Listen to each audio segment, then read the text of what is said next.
Drake has a hot new investment. He just invested in Dave's Hot Chicken, the restaurant. I love it as an investment because they currently have 22 locations, mostly in California, planning 25 more by the end. I love it because everything needs to be culturally relevant or it's irrelevant. Dave's Hot Chicken is on Fairfax and Rosewood in LA with Supreme and, there's the 100 store, the Diamonds. I drive down Fairfax every single day and there is a line. It's clearly resonating with consumers from the taste level.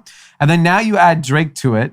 It could be a national chain. Like the same way LeBron had that impact on Blaze Pizza, which went national and became this huge business. This is going to happen so fast.